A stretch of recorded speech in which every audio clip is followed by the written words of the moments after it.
So, hey guys, Chauzu here.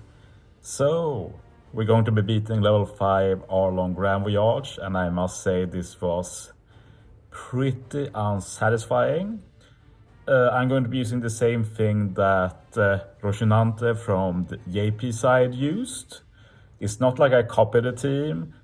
I was using the exact same team when he beat it, just trying to figure out the best tap order and stuff like that. So the one thing I did copy was how he did his tap order stage 4. I just changed a bit because I have less stats than him. Rocinante had full stats, level 150, limit break expansion, everything. You do need Victoria Punk Ship only for the special because you need to remove the barrier on the revive final stage. Otherwise, like you need level 150 Nami, limit break expanded. You need level 150 Ray League, probably limit break expanded. Hiyori should also be very high investment.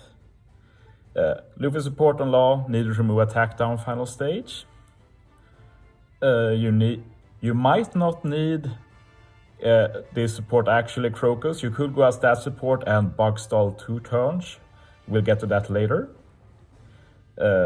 You do need the Sabo support on B Rebecca. She's the only one I don't have limit break expanded.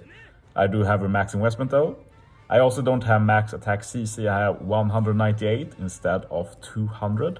Not a big difference, but you do need Raizo to remove 1 turn of bind and get end of turn damage.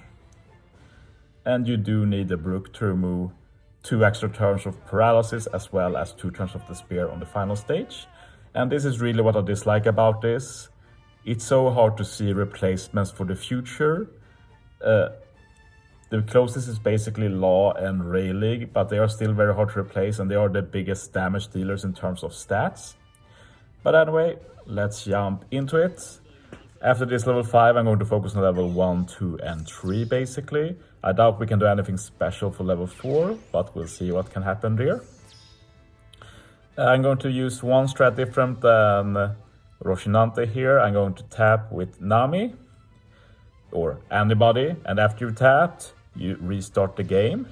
And this is what we call a bug stall. This lets a turn pass without it affecting the timer or anything. What does happen in this case is that we take a lot of damage. So this lets us get Ray League's buffed special when you're at lower than half HP. This basically means you also get an ore boost on the second stage, and this makes the second stage a lot more free. So basically no reason to not do this. I've removed my damage reduction socket just to get below half HP, but if you keep the damage reduction sockets and swap it with Rebecca, you can actually bug stall twice, and this lets you skip using the Crocus support on Ray Leagues. You can put a stat support instead. So if you have even worse stats than me, but still have the Ray League level 150, Nam level 150 and everything, you can try that to squeak out a bit extra. But I doubt you can get away with a lot less than this. At this stage, as long as you do the bug stall, it's basically free, don't have to think too much. I had to do quite a bit of thinking stage 3 though to find the optimal tap order. I was able to solve this myself at least. Took like 6-7 tries to find the correct order, because all of these stages are super tight in damage. It's incredibly annoying. But yeah, basically we use Hiyori to remove the spear bind, also get the full board of Wano again and lock them. Then we use the Nami, Frank Captain Nami, remove the paralysis and burn and get some ore boost and color affinity. After that we swap with Rebecca to get some extra chain. And we have, with my investment, I have to hit the mob first, then manually swap to this guy, then manually swap to this guy. Basically, if you have somewhat similar investment to me, just copy what I do. If you have similar investment to what Rocinante has, you can copy what he does. But yeah, this is pretty tight. You can get away with a bit less, I think, but not too much. And yeah, I'm going to showcase you some of my failed attempts here, because when Rocinante uploaded his clear of this I was in the middle of trying different ways of getting enough damage. Me and a few fellow team builders were trying. I want to give a few shoutouts. I should have done this at the beginning. I want to shout out Custer Pink and Antonin, both from my alliance. They've been a lot of helpful.